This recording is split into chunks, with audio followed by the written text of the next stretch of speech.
बहुत सारे बच्चे मेरे कंप्लेन करते थे, इसको तो बोलना नहीं आता, इसको तो लिखना नहीं आता। अरे भाई, ऐसे नहीं पढ़ाते, पढ़ के आया करो पढ़ाने। कि देखो ये बिहारी मजदूर टाइप होते हैं एकदम, चींटी सर पे बोझा लेके दौड़ता रहता है दिन भर, उसको एहसास नहीं होता मजदूरी का, वैसा मजदूर है ये, टीचर नहीं है। मैंने उठाया रॉड, एक लोहे का रॉड मैंने मंगाया, बॉयज का बैच था, 400 बच्चे बैठे थे, मैंने पीटना शुरू कर दिया बिना देखे। किसी के सर पे, किसी के पीठ पे, किसी के गाल पे, कहीं भी मेरा हाथ दर्द कर दिया। कम से कम 150-200 बच्चों को पीटा होगा। मुझे लगा कि मैं टीचर बनने के लिए पैदा नहीं हुआ, डरता हूँ इस बात को करने से, लेकिन ठीक है, कभी ना कभी तो बोलना जरूरी है। देखो, कई बार आपको लगता होगा कि कई लोग जो सक्सेस हो जाते हैं, हर सक्सेस इंसान के पीछे स्ट्रगल होता है, वो दुख भरी कहानी आके सुनाता है। आपको ऐसा लग रहा होगा, लेकिन ऐसा है नहीं। देखो, आप सभी को मेरा नमस्कार। मेरा नाम मनीष राज है। बच्चे मुझे एमआर सर के नाम से जानते हैं। मैं फिजिक्स वाला प्लेटफॉर्म पे फिजिक्स पढ़ाता हूं। आज इंडिया के 90% मेडिकल कॉलेज में मेरे पढ़ाए हुए बच्चे पढ़ रहे हैं। हर साल मैं 3 से 4 लाख बच्चों को मेडिकल की तैयारी करवाता हूं, वो पास करके डॉक्टर बन रहे हैं। मेरा जन्म बिहार में मोतिहारी जिला के बखरी गांव में हुआ था। बचपन में एक हत्याकांड की वजह से मेरी पढ़ाई रुक गई थी, जिसके बारे में मैं आपको बताता हूं। जब मैं 3-4 साल का था, तभी एक हत्याकांड में मेरे दादाजी को गलत तरीके से फंसाया गया, जिनकी वजह से उनको जेल जाना पड़ा और हमारे घर वालों को मारने की और हमारे घर को जलाने की धमकी दी जाती थी। तो रिलेटिव के यहाँ ही हम 2-3-4 साल रह गए, जिसके वजह से मैं स्कूल नहीं जा पाया। 2-3 साल बाद सब कुछ नॉर्मल हुआ, हम लोग वापस घर आ गए। धीरे धीरे चीजें ठीक होने लगा। पापा भी जो काम करते थे उनका काम छूट गया। तो जब मैं 7-8 साल का था, तभी मुझे एक गवर्नमेंट स्कूल में नाम लिखवाया गया मेरा, जिसको हम बिहार में चरवाहा विद्यालय बोलते हैं। मैं आपको बताता हूँ चरवाहा विद्यालय क्या होता है। जैसे बिहार के वो गवर्नमेंट स्कूल जिसकी आज भी स्थिति खराब है, ढंग से वहां पे टीचर्स भी अवेलेबल नहीं होते थे। और ये तो बात है कुछ 95-96 की, जहां पे एक ही टीचर होते थे जो सारे सब्जेक्ट पढ़ाते थे, जिसकी खिड़की खुली हुई होती थी। हम गेट से अंदर जाते थे और कूद के बाहर निकल जाते थे। गाय भैंस चरते रहते थे उसके ग्राउंड में। तो ये कंडीशन था, तो मजा आता था स्कूल जाने में। मैं वहां जाने लगा 10 साल का, 11 साल का जब मैं रहा होऊंगा, तब उन्होंने एक प्राइवेट स्कूल में मेरा नाम लिखवाया जस्ट। तो मैं वहां जाता था ना, तो ड्रेस व्रेस था, ड्रेस पहना देते थे, मैं जाता था। और जहाँ गाय भैंस पालते थे, हमारे नाना जी का गाय भैंस था वहां पे, तो गोबर इकट्ठा होता था, मैं उसमें कूद जाता था जानबूझ के। क्योंकि मुझे स्कूल जाने का मन नहीं होता था, मैं कपड़े गंदे कर लेता था। रास्ते में जाते जाते, साइकिल से जा रहे हैं या पैदल जा रहे हैं, मैं नाली में गिर जाता था। बोलता नाली में गिर गया, मैं तो स्कूल नहीं जाऊंगा। और एक बड़ी इंटरेस्टिंग कहानी है कि बचपन में मैंने सर दर्द और पेट दर्द की मेडिसिन बहुत खाई है। जैसे वो स्कूल भेजते थे, तो मैं बोलता था कि मेरा तो आज सर दर्द कर रहा है, और मैं मेडिसिन खा के सो जाता था जानबूझ के। फिर 4 दिन तक ऐसे मैं कह रहा हूँ मेरा सर दर्द कर रहा है, सर दर्द कर रहा है। वो डॉक्टर के पास ले जाते थे, डॉक्टर देखा, उसने एक्सरे कराया, 4 दवाई मतलब ब्लड टेस्ट कराया, सब कुछ कराया, कुछ निकलता ही नहीं था। बोला बहुत सीवियर इशू है कुछ। और वो एक पूरा पन्ना भर देता था मेडिसिन का। और मुझे पता नहीं था, मैं बचपन में इतना ज्ञान नहीं होता कि साइड इफेक्ट भी होगा। खूब सारी दवाइयाँ खाई है, पेट दर्द की, सर दर्द की, पैर दर्द की। और इस तरीके से मैंने कंटिन्यू नहीं किया अपनी पढ़ाई। फिर वहां से हटा के फिर से मुझे गवर्नमेंट कॉलेज में भेज दिया गया। और ऐसा था वो पीरियड जब मैं 11-12 साल का था, जब 5th-6th क्लास में। तो कभी बुआ के यहाँ 4 महीने रह रहा हूँ, कभी नाना जी के यहाँ 4 महीने रह रहा हूँ, कभी खुद के घर पे रह रहा हूँ। और ऐसे ही चल रहा था चिल। और थोड़ा सा मैं बदमाश टाइप का था, तो लड़ाई झगड़ा कर लेता था किसी से भी, और रात में कंप्लेन आता था, फिर मामा कूट देते थे मुझे। तो इस तरीके से चल रहा था जीवन बढ़िया। 8th क्लास में पहली बार मुझे कंटिन्यू स्कूल जाना पड़ा, क्योंकि 8th क्लास में बोर्ड होता है, तो बोर्ड में अटेंडेंस होना चाहिए। तब तक ना तो basic English, Hindi, Sanskrit, history, geography, जो एक बेसिक एजुकेशन होता है जहां पे बच्चा काउंटिंग सीखता है, बोलना सीखता है, लिखना पढ़ना सीखता है, ये कभी मैं कंटिन्यू नहीं कर पाया। ये मिसिंग था मेरे लाइफ से। जैसे एक 90s के बच्चे इसको काफी रिलेट करेंगे, आप अपने पेरेंट्स को या बड़े भैया को दिखा सकते हो। क्या होता था, किसी रिलेटिव के यहाँ कोई फंक्शन है, शादी है या कुछ भी है, तो बहुत सारे रिलेटिव के बच्चे इकट्ठे होते थे। तो उसमें कोई नेता टाइप, चाचा टाइप आते थे। वो सबके बच्चों को इकट्ठा करके सबसे काउंटिंग, कोई वर्ड बोल दिया उसका स्पेलिंग पूछना, ये सब करते थे। और उसमें मैं कुछ नहीं बता पाता, फिर मेरी बहुत बेइज्जती होती थी। फिर मुझे भी डांटते थे, मेरे पेरेंट्स को भी बोलते थे कि इसका लाइफ खराब कर दिया, क्या करोगे। और उसमें बहुत होशियार बच्चा 2-4 होता था, वो सुना देता था। फिर मुझे बहुत गुस्सा आता, फिर मैं इसका बदला भी लेता था बहुत अच्छे से। खेल-खेल में मैं उनके बच्चों को पकड़ के और पीट देता था। तो ये ऐसे ही चल रहा था जीवन, बहुत बढ़िया। तो ऐसा चलता रहा, 10th पास कर गया इसी तरीके से। जब 10th का रिजल्ट आया, तो मेरी एक बुआ रहती है मुजफ्फरपुर में। जिसके यहाँ मेरी बुआ सबसे बड़ी है, जिसमें मेरे पापा भी पढ़े हैं, मेरे चाचा भी पढ़े हैं और उस बुआ के यहाँ ना वो होता है ना कि कोई खानदानी घर जिसका घर शहर में हो, ये बिहार में ट्रेडिशन है, बहुत लोग समझेंगे। जिनका किसी भी रिलेटिव का एक घर शहर में है ना, तो बहुत सारे रिलेटिव के बच्चे उनको वहाँ पे भेजते थे पढ़ाई करने के लिए। तो मुझे भेजा गया मुज़फ़्फ़रपुर में पढ़ाई करने के लिए। मैंने 2-3 इंडिविजुअल फिज़िक्स, केमिस्ट्री और मैथ का ट्यूशन जॉइन किया। अब मैं हिंदी मीडियम, वहाँ इंग्लिश, हिंदी किसी भी तरीके से पढ़ाते, ना मैं कंटेंट को लिख पाता ढंग से, ना समझ पाता। फिर जैसे ही घर आता तो बुआ के यहाँ फूफा जी उसको चेक करते, बोलते कि ये क्या पढ़ेगा, इसको तो लिखना भी नहीं आता। फिर 1 साल तक ना संघर्ष चलता रहा, मुझे समझ ही नहीं आया क्या चल रहा है लाइफ में। और इसी तरीके से मुझे मेरे ना कुछ दोस्त बन गए मुज़फ़्फ़रपुर में, मैं रास्ते से थोड़ा भटक गया और भटकते ही मैं थोड़ा-सा बदमाश टाइप का हो गया। जैसे कहीं मोहल्ले में कोई लड़ाई हो रही है तो वहाँ पे मुझे बुलाते थे, लड़ना है, किसी को पीटना है या कहीं पे मतलब ऐसे ही मंदिर-मंदिर घूमते रहना, कहीं साइकिल उठा लिया, पूरे मुज़फ़्फ़रपुर में साइकिल से घूमते रहते थे, एलिस कॉलेज में जाके उसके हॉस्टल में बैठते थे, वहाँ पे हमारी मीटिंग होती थी। तो ऐसे ही चल रहा था लाइफ़। तभी तक 12th बोर्ड का पेपर आ गया। अब पेपर में पढ़ा तो कुछ था नहीं और मेरी जो बुआ फूफा जी थे, वो घर का सारा काम मेरे से कराते थे क्योंकि मैं पढ़ता तो था नहीं, तो घर का सारा काम करता था, सब्जी लाना, घर का कोई काम हो गया, सिलेंडर लाना, तो सारा काम मैं करता था। जैसे ही पेपर हुआ, 12th बोर्ड का पेपर हुआ, रिजल्ट आया, मेरे मार्क्स आए 48.7%। अब आप समझ सकते हो कि बिहार बोर्ड से 48.7% मार्क्स मतलब सेकंड डिवीजन। घर पे बहुत ज़्यादा बेइज़्ज़ती हुई, बहुत ज़्यादा डाँट सुना मैं और मेरी जो बुआ थी, उन्होंने बस ये बोला मुझे कि यहाँ पे जो भी रह के पढ़ाई किया है, सब आज नौकरी कर रहा है, सब अच्छे से पास किया है, फर्स्ट डिवीज़न से पास किया है, तुम ऐसा हो जो मेरा नाम खराब कर दिया। तो ये बात बहुत बुरा लगा। उन्होंने मतलब यहाँ तक बोल दिया कि मतलब इज़्ज़त डुबा दिया तुमने समाज में मेरा, मतलब इस घर का तुमने नाश कर दिया।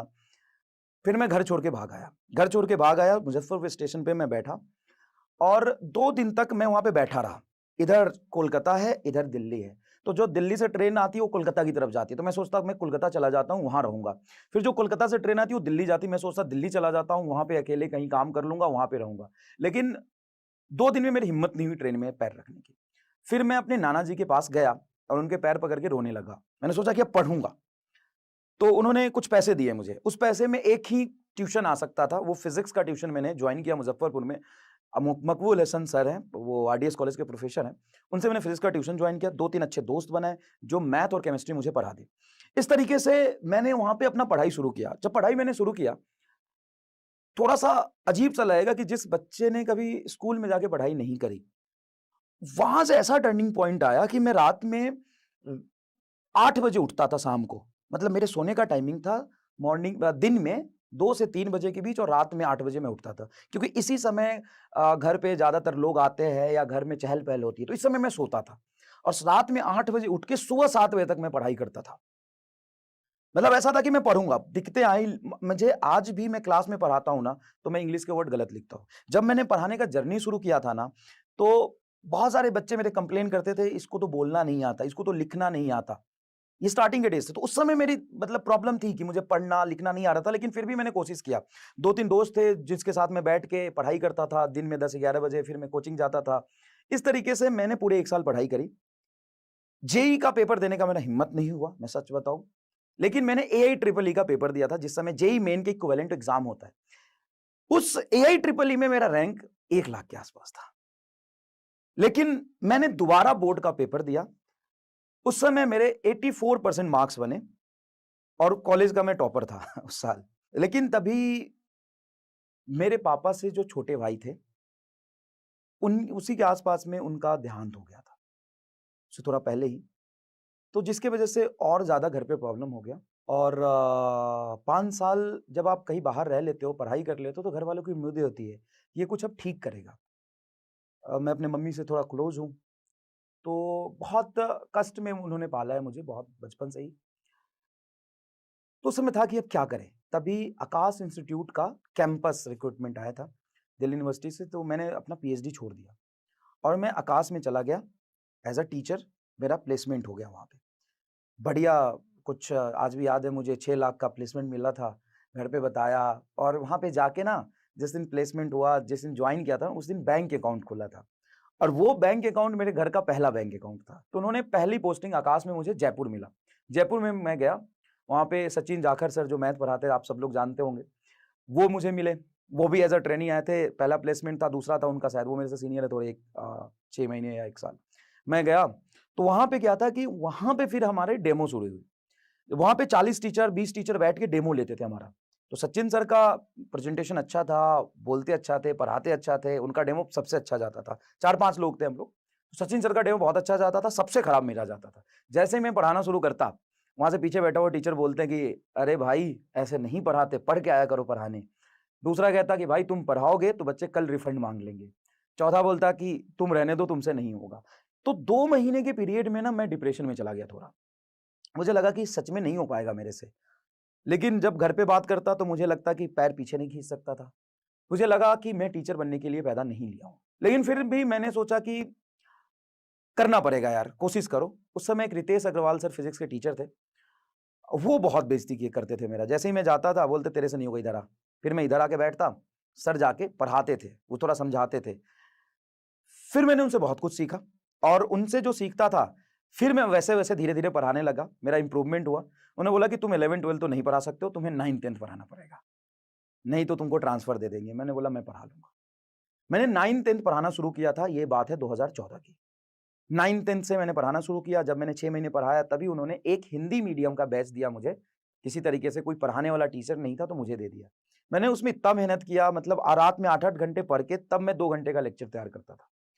और जितने भी कॉम्पिटिटिव एग्जाम्स के बुक होते हैं, जितने भी कोचिंग इंस्टीट्यूट की किताब होते हैं, सब मैंने बैठ के सॉल्व कर लिया वहाँ पे, क्योंकि क्लास थी नहीं, 9th-10th को पढ़ाता था, एक बैच था हिंदी मीडियम का, तो मुझे टाइम मिला, मैंने सारा कुछ सॉल्व कर लिया। मैं बच्चों से जा के पूछता था, तुम्हें डाउट है तो पूछ लो। सभी बच्चों को मैंने बता दिया कि कोई भी डाउट है तो पूछ लो। बच्चे आते थे, मेरे से सवाल नहीं होता था, मैं कल उसको सॉल्व करके ले जाके उनको दे देता था कि ये हो गया देख लो। मतलब थोड़ा-सा अच्छा नहीं लगता था, लेकिन ठीक है, मैंने इसको एक्सेप्ट कर लिया कि यार ये मेरी कमजोरी है, मुझे सीखना पड़ेगा। टीचर्स हँसते भी थे वहाँ पे। मुझे आज भी याद है कि स्टाफ रूम में मैं बैठा बता रहा होता था, तो कई लोगों ने ये भी बोला कि देखो यार, ये शायद यहाँ पे बोलना ठीक है या नहीं, कि देखो ये बिहारी मजदूर टाइप होते हैं एकदम। जैसे चींटी सर पे बोझा लेके दौड़ता रहता है दिन भर, उसको एहसास नहीं होता मजदूरी का, वैसा मजदूर है ये, टीचर नहीं है।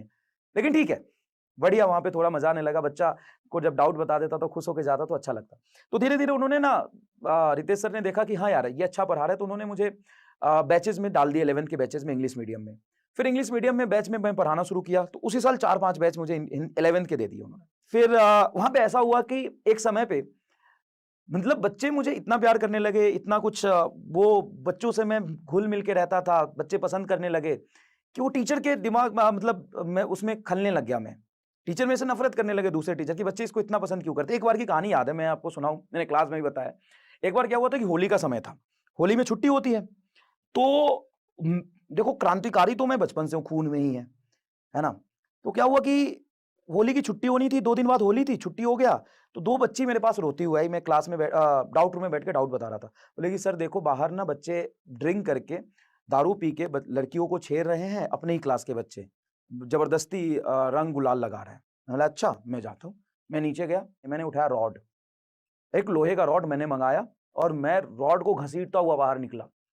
तभी पीछे से 4-5 लोग और आ गए। मैंने ज़ोर से चिल्लाया कि चलो रे घर जाओ सब, क्या कर रहे हो यहाँ पे? मजाक बना के रखा है, निकलो सब, वैन में बैठो, निकलो यहाँ से। जोर से चिल्लाया। फिर जैसी बातें सुनी तो जो नॉर्मल बच्चे थे वो वीर छटने लगे। 4 बच्चे रह गए। 4 बच्चे रह गए, हम बोले हाँ भाई तुम्हें अलग से इन्विटेशन दूं? इसी रॉड से ना मार के लाल कर दूंगा, निकल यहाँ से। उसमें 2 मेरे क्लास के बच्चे थे, वो चले गए। फिर 2 बच गया, जो बच्चा नहीं था एक्चुअल में, स्टूडेंट नहीं था, वो गली-वली का गुंडा रहा होगा। हम ये रॉड दिख रहा है, कपार फोड़ दूंगा और इसी तुम्हारे खून से ना होली खेलूंगा, बस निकल जाए यहाँ से। लेकिन क्या हुआ कि शाम को आ गए वो 20 लोग, तो मैं अकेला। तो काफ़ी लड़ाई झगड़ा हुआ, बोला कि उसको बोलो कान पकड़ के सॉरी बोलेगा। मैं सॉरी तो नहीं बोलूँगा। तो फिर वो मनाते रहे, फिर उनको समझाया, पुलिस-वुलिस आया, वो लोग चले गए। लेकिन बोला कि इसकी गाड़ी का शीशा फोड़ दूँगा मैं। तो मैं जहाँ रहता था वो बाहर ही गाड़ी लगाता था, तो उन्होंने बोला शीशा फोड़ दूँगा मैं। फिर मैं उसी रात अपने दोस्त के साथ जाके, मेरा दोस्त वहाँ पे एक मैरियट होटल में काम करता था, उसके यहाँ पार्किंग में गाड़ी लगा दी। 1 महीने तक वहाँ पे गाड़ी खड़ा रहा। मैं 1 हफ्ते तक किसी सर के यहाँ रुका था, उनके साथ आता, मैं क्लास में पढ़ाता, फिर चला जाता। मतलब ये कंडीशन था। ठीक था, मज़ा आया थोड़ा।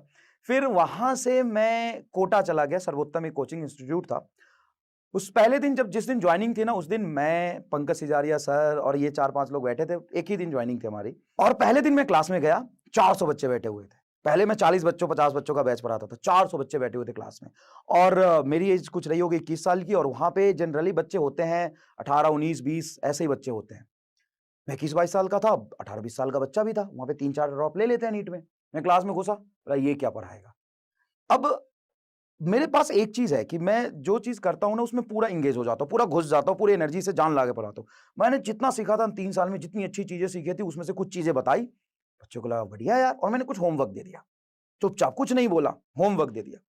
बच्चे ने कुछ होमवर्क किया, कुछ ने नहीं किया, अगले दिन मैं क्लास में आया। मैंने बोला कितने लोगों ने होमवर्क किया है? उसमें से आधी जनता ने नहीं किया था। बॉयज़ का बैच था, 400 बच्चे बैठे थे, मैंने पीटना शुरू कर दिया बिना देखे। किसी के सर पे, किसी के पीठ पे, किसी के गाल पे, कहीं भी मेरा हाथ दर्द कर दिया, कम से कम 150-200 बच्चों को पीटा होगा, दूसरे दिन ही, कोटा में। और मैं खुद एक पीजी में रह रहा हूँ, निडर एकदम। मैंने पीट दिया और पीटने के बाद जाके फिर से ताबड़तोड़ क्लास पढ़ाया, एकदम जान लगा के। बच्चों को मज़ा आया, अब बच्चे कन्फ्यूज़ कि अरे यार इस मास्टर को बाहर निकालें कि पढ़ें? क्योंकि करियर सिलेक्शन भी तो लेना है और ये है भी बड़ा बदमाश मास्टर। तो बच्चों ने रियलाइज़ किया नहीं पढ़ते हैं यार, मज़ा तो आ रहा है। फिर तभी मेरी शादी हुई ये 2019 के लास्ट में और शादी जैसी हुई हम लोग वापस आए, तभी लॉकडाउन हो गया, कोविड आ गया और मेरी अर्निंग से मैंने मतलब घर बनाया अपना। मुझे याद है कि घर में साइकिल से चलते थे मेरे पापा, मैंने उनको पहली बाइक दिलाई थी, पहला मेरा बैंक अकाउंट था, उसके बाद मैंने कार खरीद लिया था और लोन लेके घर बनवाया था क्योंकि आप स्टार्टिंग में इतना नहीं कमाते हो, मैंने 10 लाख रुपए लोन लेके घर घर बनवाया था। तो लोन का ईएमआई, कार का ईएमआई सब मिला के कुछ 40-50 हज़ार ईएमआई जाता था और उस महीने सैलरी हमारी कोविड में आई थी 30,000 रुपए। तो बड़ा डिप्रेशन में चला गया, 3 महीने पहले शादी भी हुई थी और मैं थोड़ा-सा वो हूँ कि लग के काम करने वाला, थोड़ा-सा क्रांतिकारी टाइप का कि नहीं यार इसको ठीक करना है, कैसे डिप्रेशन में चला गया तुरंत से। थोड़ा-सा हाइपर हो जाता हूँ मैं जल्दी, शॉर्ट टेम्पर्ड हूँ, परेशान हो गया बहुत ज़्यादा। तभी मैंने देखा कि एक इंसान है यूट्यूब पे जो बहुत फ़ेमस है, अलग सर और बहुत ज़्यादा बच्चे उनको पसंद कर रहे हैं, बहुत बच्चे पढ़ा रहे हैं, तो मेरा था कि यार बहुत बच्चों को तो पढ़ाना है। तो मैंने खुद का यूट्यूब चैनल बनाया और मैंने सोचा कि मैं ऐसा करता हूँ धीरे-धीरे। लेकिन उसपे क्या है कि आपको बहुत बच्चे नहीं जानते तो धीरे-धीरे आप ग्रो करते हो और वो टीम बना रहे थे तो मुझे लगा इनके साथ मुझे पढ़ाना है। तभी उनका मैंने इंटरव्यू देखा था एससी वर्मा सर के साथ, जो मेरे आइडियल है, वॉल्टर लेविन सर के साथ वो इंटरव्यू कर रहे थे। मुझे लगा ये तो आदमी तो बहुत आगे जाएगा। फिर धीरे-धीरे करके इनको फिज़िक्स वाले को एक हिंदी मीडियम बैच लॉन्च करना था। तो मैंने डेमो भेजा था इनको, वो पसंद नहीं आया। डेमो पसंद नहीं आया। फिर मैंने बोला कोई बात नहीं, मैं वहाँ आके डेमो देता हूँ। मैंने यहाँ पे आके एक डिजिटल बोर्ड पे डेमो रिकॉर्ड किया, घर वाला डेमो पसंद नहीं आया उनको ग्रीन बोर्ड पे। तो अलग सर ने बोला ये टीचर मुझे चाहिए। लेकिन उन्होंने बोला कि आप इंग्लिश मीडियम नहीं पढ़ा पाओगे। अलग सर ने नहीं, कोई सर है वहाँ पे, उन्होंने बोला आप इंग्लिश मीडियम नहीं पढ़ा पाओगे। हिंदी मीडियम बैच आपको हम दे सकते हैं। हम कहा सर ठीक है, कोई बात नहीं, आप हिंदी मीडियम दे दीजिए, पढ़ा देंगे। मैंने हिंदी मीडियम बैच पढ़ाना था मुझे, 3 दिन बाद बैच आना था, तभी उनका फ़ोन आया। वो इंग्लिश मीडियम के लिए टीचर ढूँढ रहे थे, उनको मिला नहीं। तो उन्होंने मुझे बोला इंग्लिश पढ़ा लोगे? कि आप तो उर्दू भी पढ़ा दूँगा, फिज़िक्स ही पढ़ाना है ना, मैं उर्दू भी पढ़ा दूँगा। बोला ठीक है, शुरू करते हैं। हम कहा शुरू करते हैं। फिर वहाँ पढ़ाना शुरू किया तो मतलब आप समझो कि मैं 3-4 जगह काम करने लग गया फिर। फिज़िक्स वाला के लिए भी रिकॉर्ड करता था लेक्चर, फिर कहीं और के लिए भी रिकॉर्ड करता था, फिर अपना काम भी देखता था। तो बहुत ज़्यादा काम हो गया था, ये 2021 की बात है। फिर जब मैं जैसे ही क्लास में गया पढ़ाने, पहले दिन मैं कुछ गलती कर गया, कैलकुलेशन मिस्टेक, तो बच्चों ने एकदम मुझे लपेट दिया, बोला नहीं पढ़ेंगे, मैंने तो फीस दिया था अलग सर से पढ़ने के लिए, हम तो नहीं पढ़ेंगे आपसे। तभी अलग सर ने बहुत सपोर्ट किया। कुछ बोला नहीं, यही तो सपोर्ट है, वैसे क्या सपोर्ट करेंगे, कुछ बोला नहीं। फिर यार 4 दिन बाद में एक मैसेज आया अननोन नंबर से, कि यार मैंने मेल चेक किए और आपका फीडबैक देखा, बहुत बढ़िया पढ़ा रहे हो सर आप। मैंने पूछा आप कौन? वो तो मैं ठीक हूँ, मैं तो अच्छा पढ़ाता हूँ, लेकिन आप कौन बोल रहे हो? उसका रिप्लाई नहीं आया, उनका रिप्लाई नहीं आया। मैंने फिर उसको उस पे ट्रू कॉलर पे सर्च किया, ये आदमी कौन है भाई इतनी तारीफ कर रहा है? मैंने देखा, कौन है? मैंने देखा अलग पांडे। तो मैं बोला अच्छा। मैंने उनको जाके बोला सॉरी सर मुझे नहीं पता था आपका नंबर है। बोला कोई बात नहीं सर। फिर 3 महीने का जर्नी रहा, लग के पढ़ाया, चीज़ें थोड़ी ठीक हुई, फिर मैं दिल्ली गया और अलग सर से मिला। बड़ा सपना था एक उनसे मिलने का भी। उनसे मिला और फिर बातें हुई, आगे क्या करना है। फिर मैंने बोला कंटिन्यू करते हैं। पहले मैं पार्ट टाइम काम करता था पीडब्ल्यू में, फिर मैंने फुल टाइम जॉइन किया, फिर 11th क्लास में गया पढ़ाने। पहली लाइव क्लास थी, उसमें मैंने बच्चों को डाँट दिया और उस समय वो वीडियो गलत तरीके से इतना वायरल हो गया कि उस पे मैं बहुत ज़्यादा क्रिटिसाइज़ हुआ। अब हमारा टेम्परामेंट है कि मैं थोड़ा-सा एग्रेशन में, गुस्से में चीज़ों पे फ़ोकस करके, स्ट्रेस डाल के, देसी अंदाज़ में उसको समझाने की कोशिश करता हूँ, कभी डाँटता भी हूँ। तो वो वायरल हो गया वीडियो जिस पे बहुत क्रिटिसाइज़ हुआ मैं। और वो नया-नया मैं ऑनलाइन में आया था, तो बहुत ज़्यादा परेशान हो गया मैं कि क्या चल रहा है? और इतना वायरल हो गया, घर वाले भी देखते थे, बोले इतनी बुरी तरीके से कौन पढ़ाता है भाई? और मैं जो मतलब नॉर्मल लाइफ़ में हूँ और जब मैं पढ़ाता हूँ, तो थोड़ा-सा अलग हो जाता है। तो तुम ऐसे हो क्या यार? दोस्त भी मज़ाक बनाने लगे जो शायद मेरे कुछ स्कूल में या कभी मेरे साथ कॉलेज में पढ़े थे, कि ये क्या कर रहे हो? वो भी कोई-कोई मुझे रोज़ लिंक भेज देता था वीडियो का। तो बड़ा बुरा लगा। उस समय मैंने थोड़ा चेंज किया पढ़ाने का तरीका, थोड़ा-सा पेशेंस लाया, ठहराव लाया। आज भी मेरी जो पहली वीडियो है यूट्यूब वगैरह पे, वो बहुत चिल्ला-चिल्ला के पढ़ाता था मैं। जैसे ऑफलाइन में 400 बच्चे बैठे हैं, उसको कैसे कंट्रोल करोगे?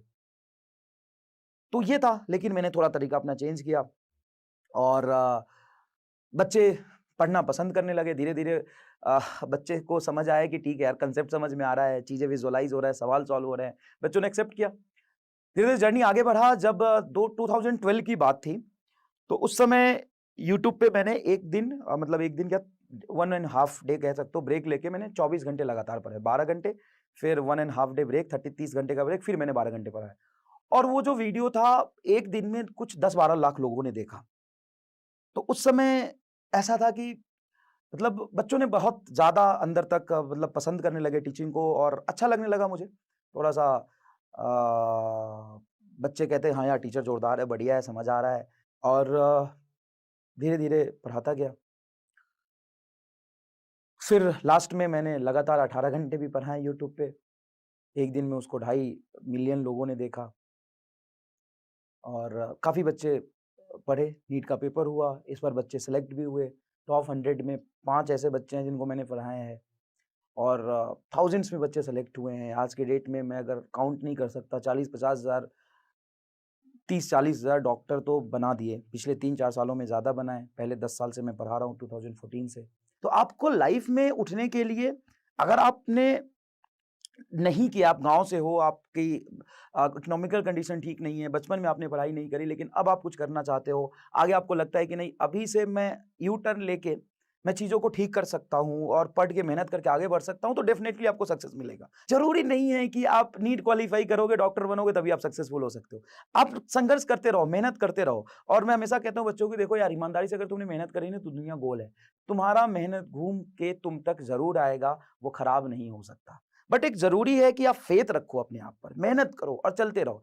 अब और ये नहीं कि अब कई बच्चे ये भी कह सकते हैं कि देखो यार, कभी बचपन में स्कूल नहीं गए हैं और फिर इतना बड़ा टीचर बन गया। तो भाई, दशरथ राम मांझी भी देखे होंगे, शायद दशरथ राम मांझी, मैं नाम ठीक बोल रहा हूँ। वो पूरा पहाड़ तोड़ दिया आदमी। रियलिस्टिक लगेगा क्या किसी को? मैं तारीफ नहीं कर रहा, मैं बस बता रहा हूँ कि आपको 100% अपना देना होता है एक इंस्टेंट पे, अगर आप कुछ सच में बदलना चाहते हो तो। और जब आप पूरी मेहनत, लगन और संघर्ष करके करोगे, तो भी समय लगेगा, लेकिन चीज़ें ठीक ज़रूर होंगी। ऐसा नहीं है कि सक्सेस नहीं मिलेगा, चीज़ें ठीक ज़रूर होंगी, समय लगेगा। क्योंकि आप जोश टॉक्स देख रहे हैं, तो जाहिर सी बात है कि आप अपनी जिंदगी में कुछ बड़ा करना चाहते हैं और वो सारे स्किल्स सीखना चाहते हैं जिनसे आप अपने सपने पूरे कर सकें। और आपके इन्हीं सपनों को पूरा करने में मदद करता है जोश टॉक्स का इंग्लिश स्पीकिंग ऐप, जिसमें हम आपकी मदद करते हैं उन सारे स्किल्स को सीखने में जिनसे आप बाकियों से आगे बढ़ सकते हैं। चाहे इंग्लिश बोलने में कॉन्फिडेंस और फ्लुएंसी की कमी हो या पर्सनालिटी डेवलप करने में परेशानी हो रही है, इस सब के लिए आपको वन स्टॉप सॉल्यूशन हम देना चाहते हैं और इसका नाम है जोश टॉक्स इंग्लिश स्पीकिंग ऐप। तो इंतजार किस बात का है? आज ही डाउनलोड कीजिए जोश टॉक्स इंग्लिश स्पीकिंग ऐप और अपनी सक्सेस की तरफ एक नया कदम बढ़ाइए। Click the link now.